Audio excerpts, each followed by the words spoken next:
Well, hello, and welcome to our first edition of the Clean Commercial Transportation Update.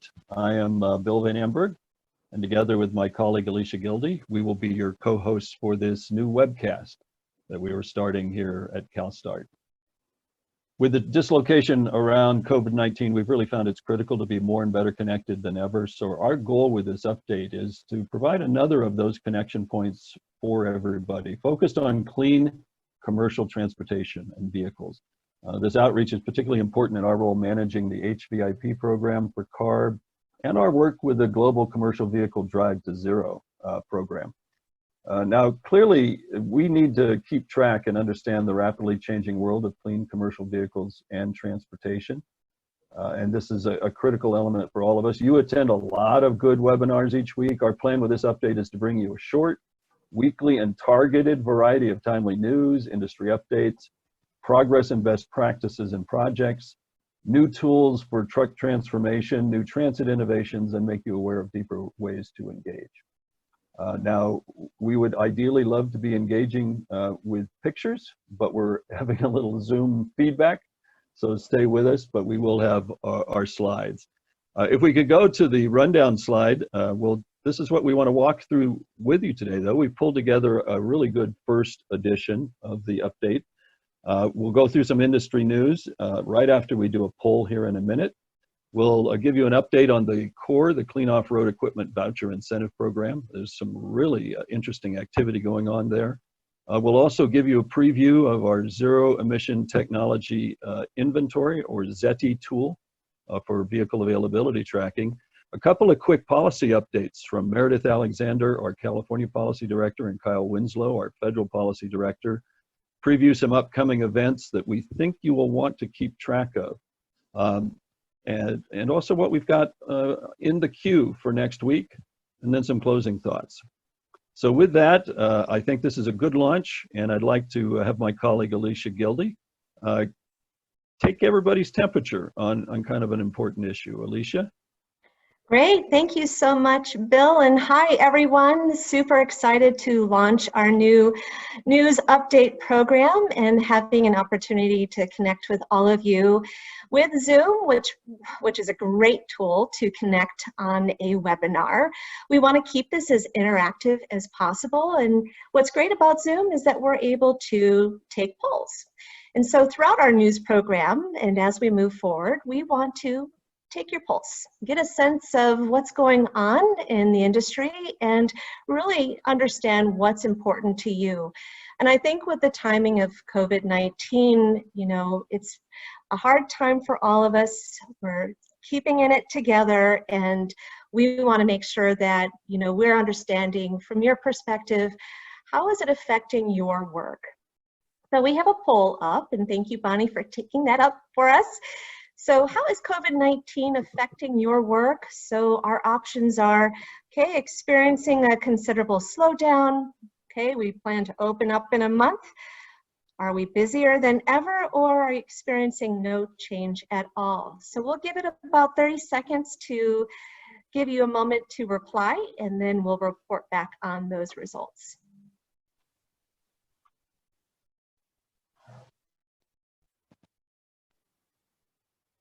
And this is really an interesting one, Alicia, because people are all being affected so differently. And just talking with our member companies, some people are still in production, but at lower rates. Some people are completely shut down.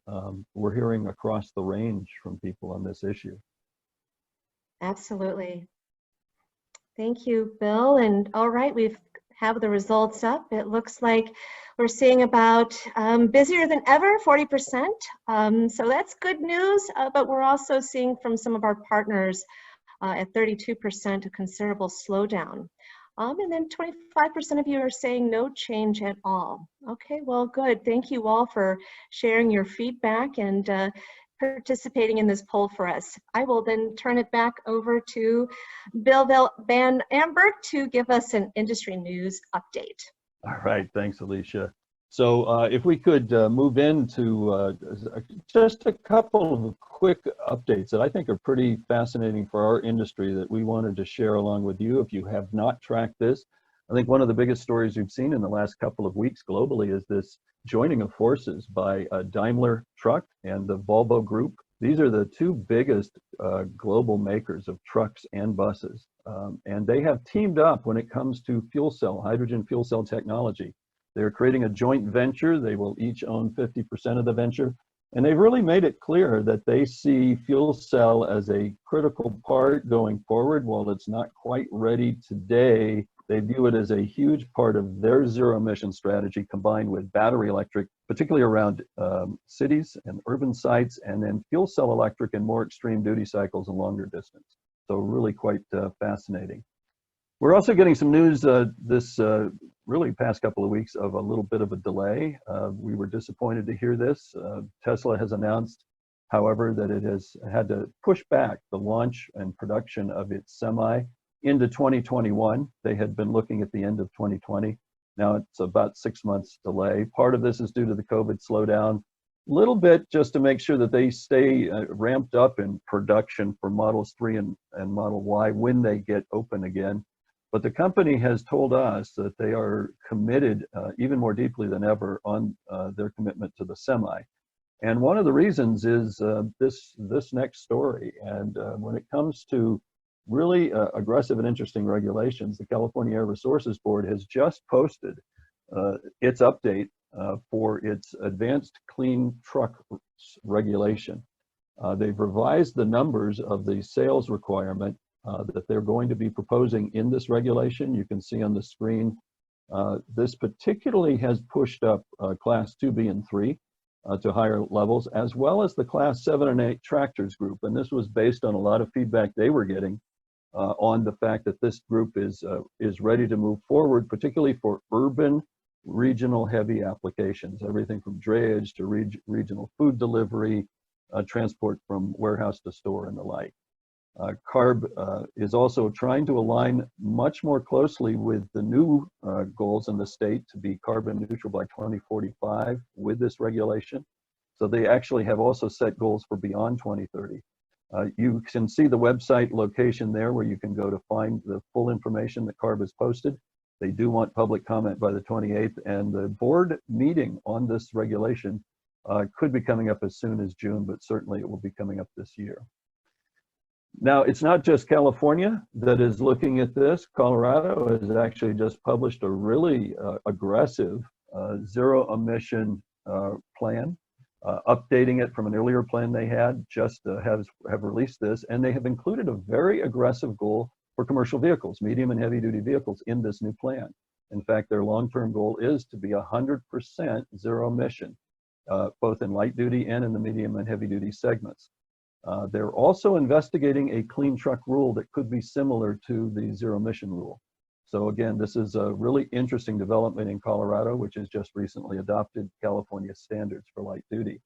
And then a final story just to share very quickly. It comes from the off-road world, and very exciting to see this as well.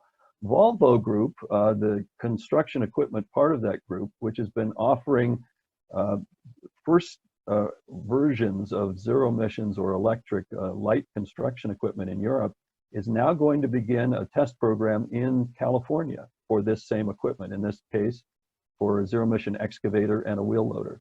This is extremely exciting to bring this. They're focused on these activities in urban settings where the air pollution control is of most importance. And it's exciting. They're working with South Coast Air Quality Management District, the EPA, to co-fund this. They'll have 6 months of testing. So we're really going to keep a close eye on that. So that's a really quick wrap on some of the top stories we've seen in the industry. Obviously, our news notes that we send out every week has even more information. But this last story is really a good tee-up to move back over to Alicia and get an update on our clean off-road equipment program. So Alicia, take it away.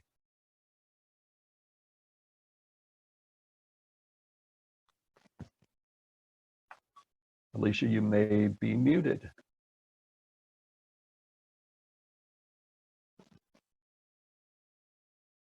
And I think she is muted.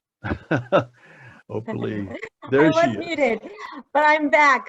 Thank you so much, Bill, and great overview there. I'm really excited to introduce our next segment that we would like to bring to you weekly, and that is our commercial vehicle program updates and news. And one in particular that we would love to highlight is our voucher incentive projects. It's really proven to be a model to help advance the commercialization of clean vehicle technologies and equipment.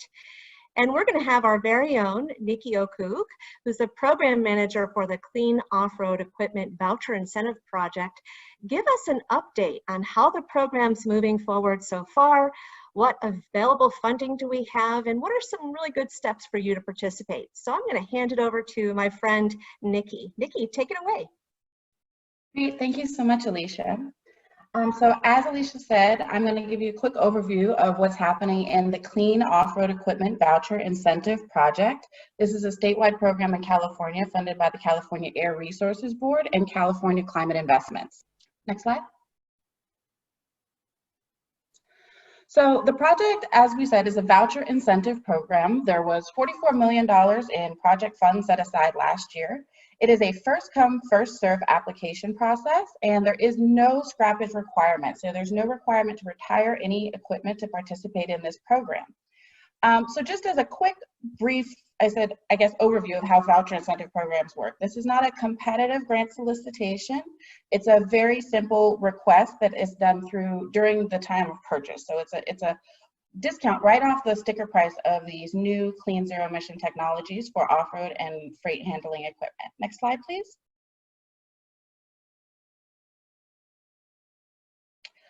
So currently, these are the eligible equipment categories. We have aircraft tugs, rail car movers, RTG cranes, ground power units, terminal trucks, transportation refrigeration units, forklifts only in the heavy duty category, container handling equipment, and airport cargo loaders. Currently, all of this equipment was included in the program because it was designated for freight applications. However, there has been some discussions about potential expansion of the program to include other types of off-road equipment in the future. Next slide, please. So as I mentioned, the voucher process is very simple. The first step really is for an equipment manufacturer to put forward their application and have their equipment approved by the CARB team and added to our catalog, which is available on the website of californiacore.org. Once the equipment is approved and available on the website, a dealer would enroll in order to be eligible to request vouchers on behalf of their customers. An interested customer would approach an approved dealer and initiate the purchase process. At the very beginning of that purchase process, a voucher request is sent into our voucher processing center and the funds are set aside immediately. Once the customer has received their equipment, they pay for the difference in the equipment and then the voucher funds are sent directly to the dealer. Next slide. So the different types of equipment have been grouped into a few different categories, and there were some category caps set upon this for the first 6 months. So the program launched near the beginning of the year, and we put a cap of 25% on each category so that no one category could request more funds than another for the first 6 months. So very quickly, the terminal tractor category was oversubscribed. There's been a lot of activity and a lot of interest and a lot of demand in that category. Some of the other categories have been a little bit slower to come to market, and then I'm sure some of this has also been impacted by COVID. As of this moment today, the available funds are about 50% encumbered or subscribed. So we've had about 50% of the funds requested, and there is a balance available of $18 million. Now on August 3rd, all of the funds will become available to all categories so that we might begin to migrate funds away from categories where there have been little or no interest and into the ones where there is a very high demand. Next slide, please. So how can you participate in a program like this? As I mentioned, the very first step is really for a manufacturer to submit their equipment for approval. And then the next step is for a dealer to go ahead and get enrolled in the program. And once those two steps are done, then they can begin requesting vouchers on behalf of their customers. So if you're potentially an interested end user and you have an OEM that you're working with or a dealer that you have a relationship with, I would highly recommend that you send them to us and we can begin the process of training them so that they can be eligible to purchase equipment using the voucher incentive program on your behalf. Now, if you're interested in learning more about what equipment is already available, everything is available on the website at californiacore.org. There's an equipment catalog there that includes all of the different types of equipment that have been approved and the voucher amounts and the voucher levels they've been approved at. There's additional plus-up incentives if this equipment is deployed in a disadvantaged community, and additional funds available to help with charging and infrastructure installation. And all of those things, you can find more of that on the website at, again, californiacore.org. Thank you. Great job, Nikki. Thank you so much for the overview. And actually, I have a couple questions coming in, if you don't mind answering them, Nikki. So I have a question from Kendall Crisp, who says, hello, by the way. He's wondering if there is a wait list for CORE on terminal tractors. Yes, at this time, if you would like to place a voucher request for terminal trucks, it will be added to what we're calling a contingency list. And once the rest of the funding is released on August 3rd, those on the contingency list will be funded in a first come, first served basis. So again, it's important to make sure that you get in your voucher request sooner rather than later. Great. Thank you so much for that clarification. Great job, Nikki. All right, folks, so just stay tuned. Next week, we're going to be providing an update on the New York Truck Voucher Incentive Program. And our very own Ben Mandel, who is our Northeast Regional Director, will be providing that update. So stay tuned, and thanks again for this good segment. On to Bill Van Amberg. All right, thank you very much, Alicia. And so I think one of the things that is also important to note, if you have more questions on CORE or any of these programs, please reach out. Nikki's very approachable. She'd love to talk with you about some of the additional details if you'd like to find them. I will say one of the things that's really a big focus for us these days, besides running some of these programs, is really helping fleets, manufacturers, utilities, policymakers with tools and information to help with the transformation of commercial vehicles to get to the lowest carbon level possible, the cleanest air possible. And one of the big barriers for a lot of people was really understanding what was really available now and what vehicles were coming soon and where were they going to be available. So we had a great team at CALSTART that pulled this together, both for our work at HVIP, but also for our Global Commercial Vehicle Drive to Zero program. Kevin Leong, our program lead on technology validation and assessment activities, and Ben Mandel, our regional director in the Northeast, and a full team really worked on this to create the Zero Emission Technology Inventory. They're going to be going into more depth in this on a webinar coming up here real soon, but we asked Kevin Leong to join us and just give us a quick flavor and walkthrough of the Zeti tool and what it can do for people. So Kevin, please walk us through this.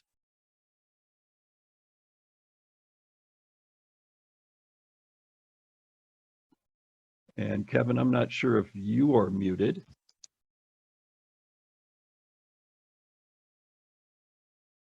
Oh, Kevin is telling me that he can't unmute. I just love this. Can't unmute his line. Very sorry. Here we go. Can you hear me? Now we're back. He's only the technical right. lead. How would he possibly? Here we go. Go Okay, ahead, thank you, Bill. And I'm going to talk very fast, so try to keep up. So it's really my pleasure to share with you a tool that we just recently launched last month, the Zero Emission Technology Inventory, or Zeti, as we call it for short.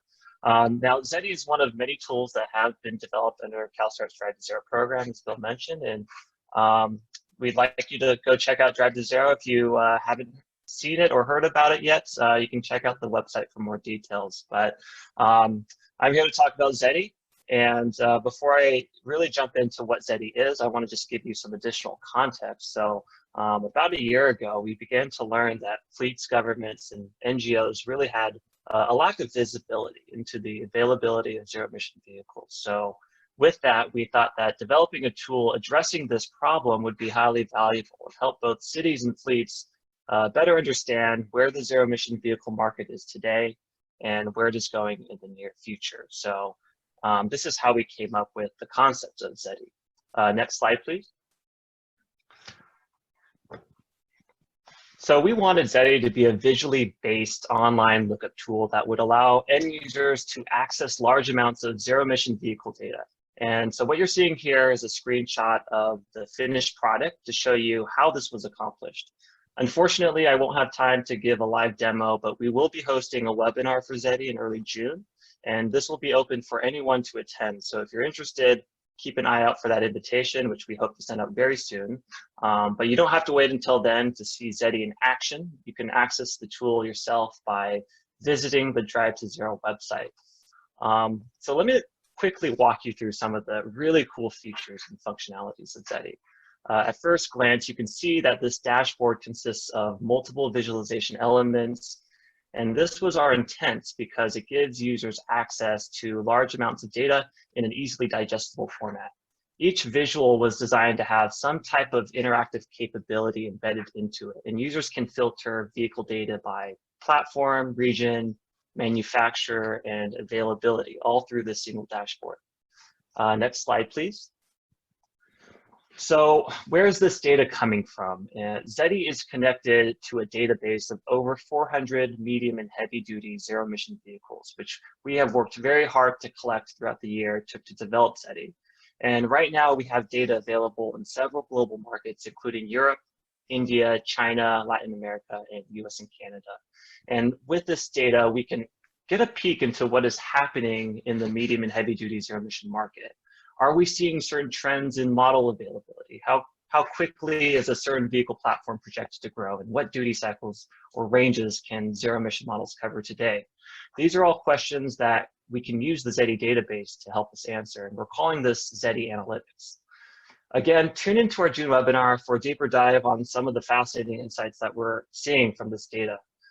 And since the vehicle zero emission vehicle market is rapidly changing, we don't expect Zeti to ever be fully comprehensive of all makes and models, but our goal is to do the best that we can. And we are really relying on our great network of industry and Drive to Zero partners to help us gather the most accurate and up-to-date information. So as I wrap up, how can Zeti be valuable to you? Next slide, please. So we built this tool from the ground up with the intent of wanting to provide value across multiple industry groups. For fleets and governments, Zeti can be used to inform fleet procurement decisions and policy actions by showing which zero-emission vehicles are available in their regions and when additional vehicles are expected to come to market. And then for manufacturers, we see Zeti as a resource that will better inform potential fleet customers of zero-emission model availability. And furthermore, in Zeti, fleet users can access vehicle profiles that will allow information on a vehicle's range, size, and payload specifications. And this will allow fleets to see in a quick snapshot which vehicles are able to meet their duty cycle needs or operational requirements. And last but certainly not least, this tool can really help inform expansion plans by highlighting where robust zero-emission supply chains are already in place. So with that, thank you so much for listening, and please tune back into future editions of this weekly update, as we will be highlighting other great tools CALSTART has developed, like our total cost of ownership calculator and our policy actions toolkit. So you won't want to miss it. Thank you. Great, Kevin. Thanks so much for that. And I would just say that the team has done a fantastic job pulling this together. We've gotten really good reaction from around the world, but it will only be as good as its continuing update. So as you have new platforms that you're either aware of or are producing, please share that with our team. And we have had a couple of questions from folks who were looking for it online. It's on the Global Commercial Vehicle Drive to Zero website, which is globaldrivetozero.org. So if you're having trouble with there, and also we're sharing some of that in the chat side. So with that, why don't we kind of get a sense of how are we going to continue to make sure that these technologies get supported as we go forward in budgets at the state and federal level. Alicia, I think we've got some policy updates from our two experts.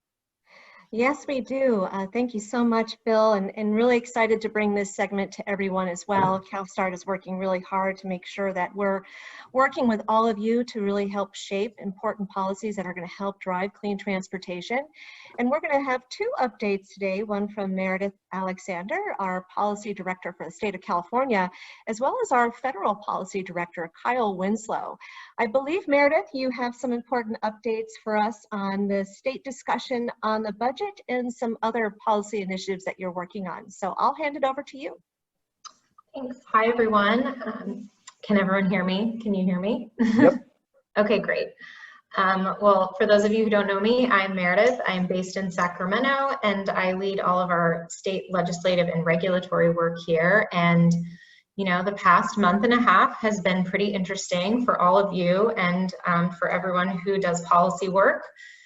We see regulatory agencies, you know, going along at a fast clip to work on implementing their policies, and some new funding programs at the Energy Commission. The Public Utilities Commission has been making progress on their transportation electrification framework, and we are very engaged in that. And on the legislative side, they have been on an extended recess until this week, when the Assembly returned officially from their recess, and the Senate will return next week. They are holding meetings and hearings in the Capitol, and the Capitol is technically open to the public. If you go to the Capitol, you are obviously required to wear a mask. You will have your temperature checked, but you can actually you know, attend hearings, and this is to be consistent with the state constitutional requirements that legislative business cannot be conducted without the public. So the legislature has returned, and we are hearing that they are very actively focused not only on passing what they're calling a working budget by the June constitutional deadline, but also working on stimulus measures. And over the past month, we've been trying to share as much information as we could with legislators about how the COVID crisis is impacting the clean transportation industry, and really advocate for all of our members who have been impacted and had their plants shut down potentially. And so we are encouraging CalSTART's members to, you know, start engaging with legislators if they haven't yet already. The other thing I want to touch on is the governor's task force for the stimulus, which was announced a few weeks ago, and has subcommittees formed. We were excited to see 3 CalSTART board member companies appointed to the task force: Proterra, UPS, and Edison International, which is the parent for Southern California Edison. And we're going to be particularly focused on the Climate and Sustainability Subcommittee led by Secretary Jared Blumenfeld, and trying to get some good stimulus and recovery recommendations into the task force, which I should have said is being led by the governor's chief of staff, Ann O'Leary, and Tom Steyer, the former presidential candidate and head of NextGen. So I think that's it for me. And I wish I had time to take questions, but I hope you will reach out, and we hope you'll be engaged in Sacramento and helping to advocate for clean transportation to be a big focus of the state stimulus efforts. Thanks. Great, Meredith, wonderful overview. And absolutely everyone, feel free to reach out to Meredith directly if you have any questions or would like to look to support. Next up, I would like to introduce our Federal Policy Director, Kyle Winslow. Kyle, if you can give us a quick update on your end. I believe you're working steadfast on some stimulus activity and have an introduction of a few campaigns that we're running. So I'll hand it over to you.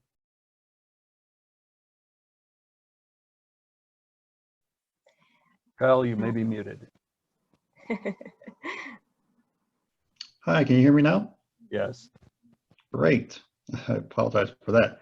So yeah, it's great to be with everyone and have an opportunity to talk a little bit about what we're doing at the federal level with CalSTART members, and wanted to give you a quick snapshot of pretty much everything we're doing on one slide, if that's possible. So we're obviously happy to discuss a little bit offline as well if you want more information, but wanted to provide a quick update on kind of what we're seeing in DC, where I'm based. I'm actually in Northern Virginia, but right across the river from DC. So we're looking at trying to read the political tea leaves. Has been, you know, super difficult of late, as you'd imagine, but there are a couple legislative vehicles or themes of legislative vehicles, I should say, that we are tracking moving forward, and those include you know, packages that are very related to CalSTART members' equities. So the first of these is obviously surface transportation reauthorization, which is 5-year reauthorization for federal highway, FTA, and other DOT agencies of jurisdiction. We're looking at that moving forward in some capacity this year, though the outlook for a 5-year extension this year is a little unclear. It might be a possible extension given it's an election year, given everything that's happening in the world right now. But that is one vehicle that we're trying to plug in our priorities, and we're monitoring that on both sides of Capitol Hill. There's also energy authorizing legislation from committees of jurisdiction on the Energy and Commerce Committee, for example, and the Senate Energy and Natural Resources Committee that are introduced, that are pending, that are kind of in a little bit of purgatory, given, again, everything that's going on, but that could be folded into other efforts, other larger packages, including surface transportation, or also including some of these stimulus efforts that we're seeing. And that kind of leads us to this third bullet here. We've all seen, due to the COVID-19 public health emergency, that Congress is rapidly trying to respond, as rapidly as possible anyway, on the recovery aspects of providing funds for states, localities, to make sure that even public transit agencies are able to remain solvent in this difficult time, but also pivoting in later stimulus packages, as we're anticipating, towards more stimulus efforts, and they might include some more pieces of the surface transportation reauthorization that we're expecting. So infrastructure could come later, and I think we're keeping our finger on the pulse of these different bills as they are introduced, and trying to plug in our priorities when appropriate and as appropriate, as quickly as possible. So I should also mention that we've heard the administration is signaling they're going to be releasing their infrastructure package here in the next few weeks. Timing is a little unclear, but we'll see what that looks like, and we'll see what and provide a readout of what the infrastructure pieces there relate to CalSTART equities. So a snapshot of our campaigns, and given that context, the first is really on public transportation, public transit, and bus transit, and innovative mobility, microtransit. So centered around the FTA, centered around the low-no deployment program for zero-emission buses, or near zero-emission buses. Really significantly increasing that funding to, well, fourfold, from $55 million a year to $220 million per year starting in FY21. We're also looking at R&D, robust R&D in bus transit, but also in innovative mobility modes. While we've historically, CalSTART has invested in making sure that we're helping fleets adopt zero-emission buses by investing in the technologies and de-risking technologies to get them deployed. We're continuing to do that in a robust way, but we're also looking at the next kind of chapter here, which could be innovative mobility and transit. So how to integrate bus transit with micro mobility, first mile, last mile solutions, and so on. So really doing an aggressive push of $150 million RD&D at FTA on that. So that's really Kyle, we may have to wrap up here just for time pretty quickly. Can you just maybe summarize the last two, and then people can reach out to contact you? Sure. So we talked a little bit about a point of sale vouchers for medium heavy duty vehicles. The second campaign is really introducing a federal zero emission truck incentive at the point of sale for medium heavy duty vehicles, since there's no incentive right now to date for that. Also looking at infrastructure needs for medium heavy duties and innovation. And then alternative fuel corridors related to the surface transportation legislation for EV charging infrastructure, but also hydrogen refueling and natural gas refueling infrastructure through federal highway. So those are the three real campaigns that we have going on, and we're happy to provide more information on the specific recommendations under each of those three as we move forward, as well as the timing here that we have kind of outlined under implementation. Great. Kyle, I know you had a lot to cover, and you did a great job summing it up quickly for us. Thank you so much. And we're so happy to have you on our team. And I know you've had to hit the road running with all of this great policy work. So thank you so much. All right, everyone, just real quick, what I'd like to do is give you an update on some webinars that we have coming up that are quite exciting, and would love to have you sign up and check them out.